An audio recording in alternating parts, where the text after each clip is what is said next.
शरणं गच्छामि धम्मं शरणं गच्छामि संघं अगर हमारे अंदर प्रज्ञा हो, ज्ञान हो, तो शायद क्रोध या आसक्ति उत्पन्न नहीं होती।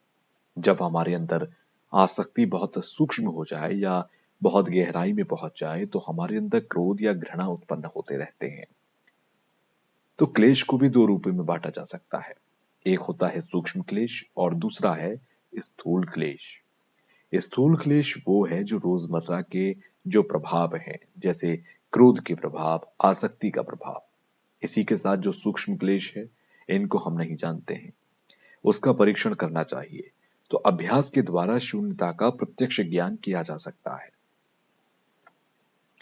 अगर हम शून्यता का अभ्यास कर ले और उसको जान ले तो हमको ये क्लेश या जो आसक्ति है उसे ठीक तरह से समझा जा सकता है।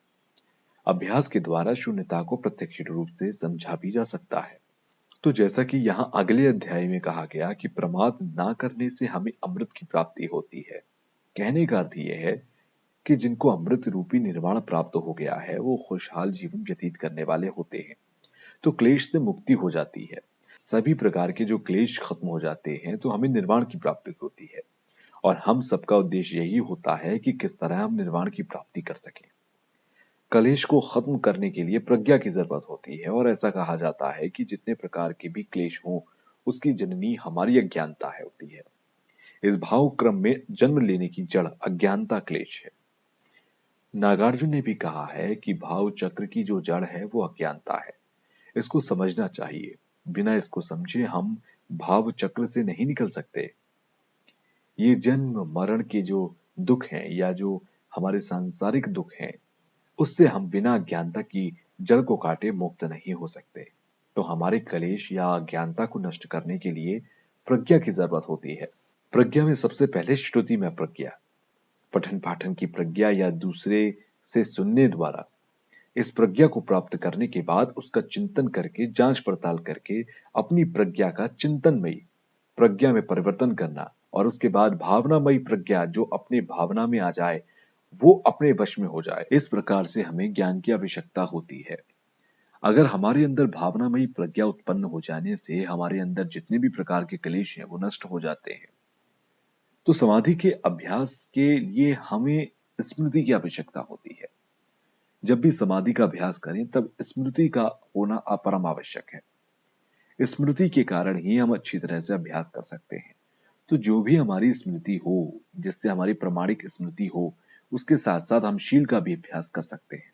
तो हमारे नियम कानून जो हैं उनका अभ्यास करना चाहिए और जो हमारे आलस है उसे छोड़ने की कोशिश करनी चाहिए। शील का आचरण करने से हमें अच्छे योनि में जन्म मिलना और जो हमारी दुर्गति है उससे मुक्ति मिलती है। तो स्मृति का विकास करना चाहिए, जिसके लिए 5 या 10 प्रकार के जो बल बताए गए हैं उन बलों की आवश्यकता होती है। तो स्मृति का विकास करने के लिए इन बलों का विशेष महत्व होता है। इनके द्वारा हमें सुख की प्राप्ति होती है।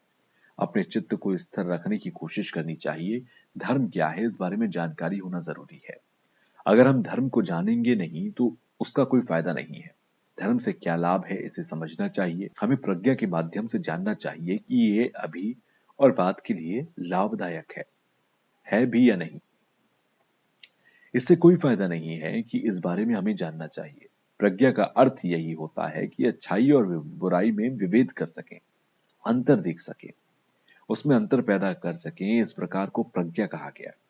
अपनी प्रज्ञा के द्वारा अच्छाई और बुराई में विभेद करना चाहिए, सत्य असत्य को जानना चाहिए। और जहां प्रतिमोक्ष की बात की जाती है कि अपने आप को किस प्रकार से स्वयं को मुक्त किया जाए, तो प्रतिमोक्ष वास्तव में है कि नहीं, इसको प्राप्त किया जा सकता है कि नहीं, इस प्रकार का सोच विचार करना चाहिए।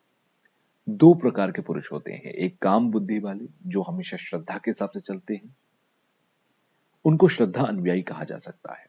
दूसरे प्रकार के व्यक्ति जो प्रखर बुद्धि वाले होते हैं, उन्हें प्रज्ञा अनुयायी कहा जा सकता है। तो अपनी प्रज्ञा या ज्ञान के अनुसार किसी चीज का आकलन करते हैं। धर्म से क्या फायदा, इसकी जांच पड़ताल करनी चाहिए।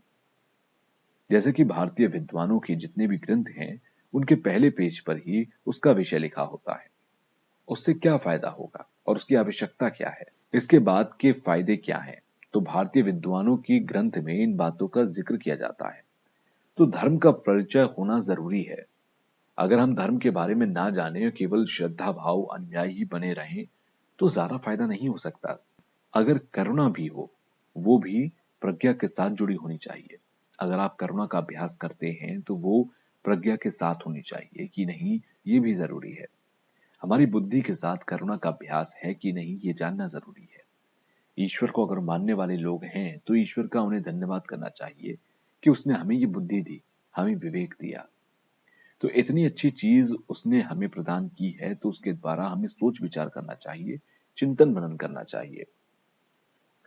मैं जब भी जहां भी प्रवचन देता हूं तो प्रवचन का जो विषय है उसको मैं एक तरह से पठन पाठन के तौर पर मानता हूँ, या फिर मैं कोई विशेष प्रवचन देने जा रहा हूं ऐसा ना मान करके मैं इसे एक विशेष कक्षा के तौर पर मानता हूँ। तो यहाँ धर्म को आधार मानते हुए धर्म का परिचय दिया गया है। हालांकि बहुत ज्यादा विद्वान नहीं हूं लेकिन फिर भी मुझे थोड़ी जानकारी है। आज के युग में बुद्ध धर्म में आस्था बढ़ाने वाले लोगों की संख्या दिनों दिन बढ़ी है। बौद्ध धर्म को मानने वाले लोग या सीखने वाले लोग बढ़ते जा रहे हैं। तो धर्म को सिर्फ श्रद्धा भाव ही ना मान करके बल्कि जो उसके सिद्धांत के तौर पर इसकी क्या प्रासंगिकता है, इस पर भी ध्यान देना चाहिए। और ये केवल श्रद्धा या विश्वास भर से उचित नहीं है। ये एक कहानी मैं बताना चाहूंगा। तिब्बत में एक जगह है, वहां पर एक बुजुर्ग लामा जी से अनुरोध करने आए और बोले आप हमें धर्म उपदेश आशीर्वाद देने आइए, खासकर हम लोगों को आप आशीर्वाद प्रदान करिए। तो लामा जी ने कहा कि मैं जाने में असमर्थ हूं, तो मैं क्योंकि वृद्ध हो चुका हूं तो मैं कैसे जाऊंगा। तो फिर भी उन्होंने कहा कि मैं चलता हूं, और वहां पर वो गए। वहां पर उन्होंने जाकर लामा जी ने यानी कि लोगों को उपदेश दिए। इस दौरान उन्होंने कहा कि अगर आप लोग ये चाहते हैं कि मैं आप लोगों के सर पर हाथ रखकर आशीर्वाद दूं तो मेरे हाथों में इतनी शक्ति नहीं है कि आप लोगों को आशीर्वाद दे सकूं। मैंने भगवान बुद्ध के वचनों की जो व्याख्या की है वो ज्यादा महत्वपूर्ण है। उसके जो गंभीर अर्थ है उसे जानना चाहिए, उसका अभ्यास करना चाहिए, ना कि आप जिस आशीर्वाद की कामना कर रहे हैं उसे जानना चाहिए। वो ज्यादा महत्वपूर्ण है। उसके जो भी गंभीर अर्थ हैं आप उसे समझिए, उसका अभ्यास करिए, ना कि आप जिस आशीर्वाद की कामना कर रहे हैं। क्योंकि उस आशीर्वाद जिसकी आप कामना कर रहे हैं उससे कुछ संभव हो सकता है ऐसा नहीं है। उसी प्रकार से मैं ये कहना चाहूंगा कि यहाँ भी बैठे कुछ लोग ये सोच रहे होंगे कि मैं उनके सर पर हाथ रखकर आशीर्वाद दे दूं। तो ऐसी कोई बात नहीं है। जो मैंने अभी प्रवचन दिए उसे गंभीरता से सोचिए, उसके अर्थ को गंभीरता से समझिए। इन ग्रंथों में क्या कहा गया है इस बात को जानना चाहिए। तो धर्म को पढ़कर जानना, उसका अभ्यास करना चाहिए, शून्यता उत्पाद करना चाहिए, बौद्ध चित्त का उत्पाद करना चाहिए। तो ये जितनी भी धर्म की व्याख्या हैं उसे सुनकर पढ़कर अभ्यास में लाना चाहिए।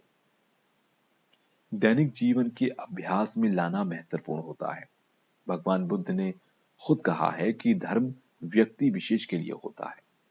हर आदमी अपनी अपनी प्रज्ञा के अनुसार ही अभ्यास करने के लिए होता है। भगवान बुद्ध ने कहा कि धर्म किसी समुदाय के लिए नहीं बल्कि प्रत्येक व्यक्ति के उसके व्यवहार के लिए होता है। तो आप लोगों में से कुछ लोग होंगे जो काफी सौभाग्यशाली हो सकते हैं, जो बाद में बुद्धत्व को प्राप्त करें, ऐसा हो सकता है। तो सभी चीजें तभी संभव होंगी जब आप अभ्यास करेंगे। बिना अभ्यास के कुछ भी संभव नहीं है। और अगर कुछ लोग ये सोचते हैं कि उन्हें अभिषेक मिल जाए, वो अभिषेक प्राप्त कर लें और उससे उनका कल्याण हो जाएगा, तो ऐसा संभव नहीं है। कल्याण पाने के लिए हमें सबसे पहले भगवान बुद्ध के जो सिद्धांत हैं उनको जानने की कोशिश करनी चाहिए। इन चीजों को जानने के बाद, सीखने के बाद उनका अभ्यास करना चाहिए। तो जैसे कि यहाँ कहा गया कि हम अपने चित्त को किस प्रकार से वश में करें, अपने चित्त को किस प्रकार से प्रशिक्षित करें।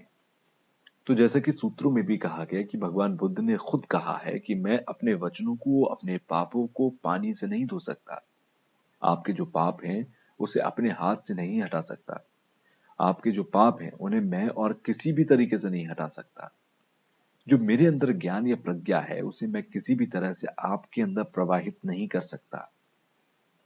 तो जितने भी आपके पाप हैं या आपकी अज्ञानताएं हैं वो आपको अभ्यास के द्वारा ही दूर करनी होगी। आपको स्वयं उनसे मुक्ति पाने की कोशिश करनी चाहिए। तो इसलिए हमारे जो चित्त है उसको प्रशिक्षित करने की कोशिश करनी चाहिए कि किस प्रकार से अपने चित्त को प्रशिक्षित करें। यहाँ चित्त को प्रशिक्षित करने का अर्थ है कि अकुशल कर्मों की तरफ न जा करके कुशल कर्मों की तरफ ध्यान लगाएं। अगर हम चाहे कि हमारा चित्त दवाई के द्वारा या कोई ऑपरेशन करके हम अपने चित्त को प्रशिक्षित कर लें या किसी अन्य बाहरी माध्यम से प्रशिक्षित कर लें, तो ये संभव नहीं होगा। अगर हम सोचे कि भगवान बुद्ध के प्रति बहुत श्रद्धा रखने के लिए हमारे चित्त प्रशिक्षित हो सकता है, हमारा मन वश में हो सकता है, तो वो संभव नहीं है। तो उसके लिए हमें प्रज्ञा की आवश्यकता होती है। प्रज्ञा की आवश्यकता से ज्यादा ज्ञान की भी आवश्यकता है, अध्ययन की आवश्यकता है। तो वास्तविकता के बारे में जो भी सत्य है, अर्थात जो वास्तविकता है, भगवान बुद्ध ने उपदेश जो दिए उसके अतिरिक्त प्रतिसंपाद की जो बाहरी कड़ियां हैं, उसमें भी भगवान बुद्ध ने विस्तृत रूप से व्याख्या की है कि ये किस प्रकार से एक दूसरे पर निर्भर होती है, किस प्रकार से हमें एक क्रम में चलने की कोशिश करनी चाहिए। अगर इनको हम चाहें कि श्रद्धा के द्वारा ही हम इन चीजों को जान लें तो संभव नहीं है। इसके लिए हमें अध्ययन करने की आवश्यकता होती है। तो क्रोध, घृणा आदि जो हमारे चित्त में बसे होते हैं, हमें हमेशा दुखी करते हैं। जब भी हमारे चित्त में क्रोध, घृणा की भावना उत्पन्न हो जाती है, उस समय हम दुखी होते हैं। उसके अतिरिक्त अगर हमें सुख की चाहत है और हम सुख प्राप्त करना चाहते हैं, तो उसके लिए हमें करुणा, प्रेम, मैत्री इन सब का अभ्यास कर सकते हैं, जिससे हम स्वयं तो खुश होंगे ही, साथ ही हम दूसरों को भी खुश कर सकते हैं। और जितने भी प्रकार के हमारे क्रोध या घृणा, द्वेष आदि हैं, वो सिर्फ मिथ्या दृष्टि के कारण होते हैं। तो हमेशा मिथ्या दृष्टि नष्ट करने के बारे में सोचना चाहिए और अच्छी सोच बनानी चाहिए। अगर हमें वाकई में अपने सिद्धांतों को सही बनाना है, तो हमें शून्यता का अभ्यास करना चाहिए, जिसके द्वारा जो वास्तविकता है उसे समझ सकते हैं, किसी धर्म की सत्यता को समझ सकते हैं। भगवान बुद्ध ने खुद विनय जनों से कहा कि जैसा कि पूर्व श्लोक में कहा गया कि अगर आप चाहें कि मेरे हाथ से आपको आशीर्वाद मिल जाए या आपके पाप पानी से धुल जाए या मेरा ज्ञान आपके अंदर प्रवेश हो जाए, तो ये संभव नहीं हो सकता। इसके लिए आपको स्वयं अभ्यास करने की जरूरत होगी। आपको खुद चिंतन मनन करने की आवश्यकता होती है। तो वास्तविकता को जानने के लिए प्रयास करना चाहिए।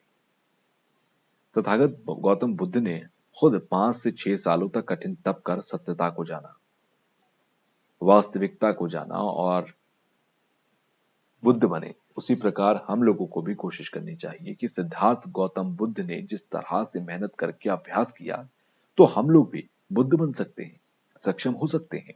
तो अगर हम ऐसा सोचें कि हमसे तो संभव नहीं होगा, सब कुछ तो भगवान बुद्ध के हाथ में है, तो इस प्रकार से अगर हम सोचेंगे तो यहाँ पर जो हम बुद्ध के अनुयायी हैं, वो भगवान बुद्ध को एक कर्ता के रूप में या ईश्वर के रूप में माने, ऐसी संभावनाएं बढ़ जाती हैं।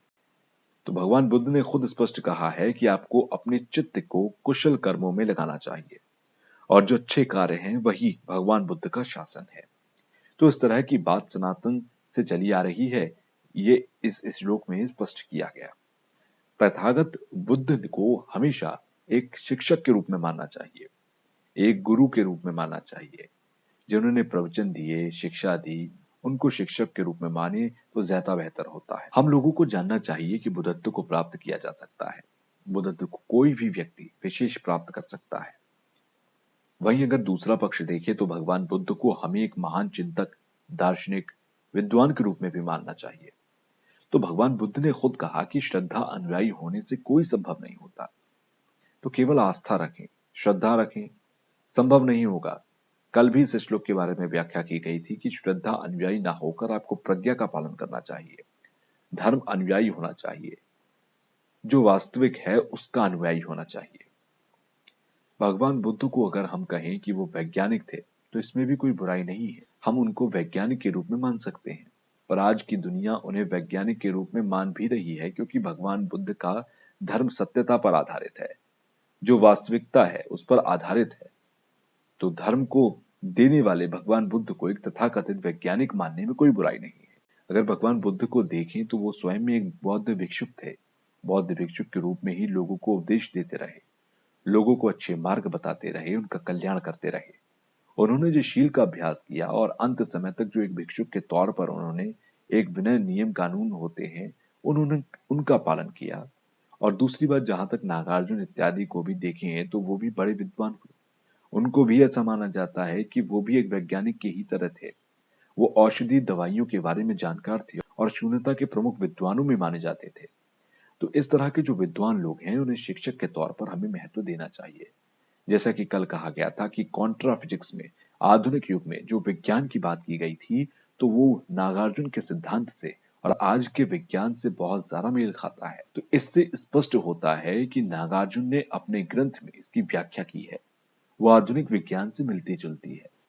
आधुनिक विज्ञान नागार्जुन या भगवान बुद्ध से हम सीख सकते हैं।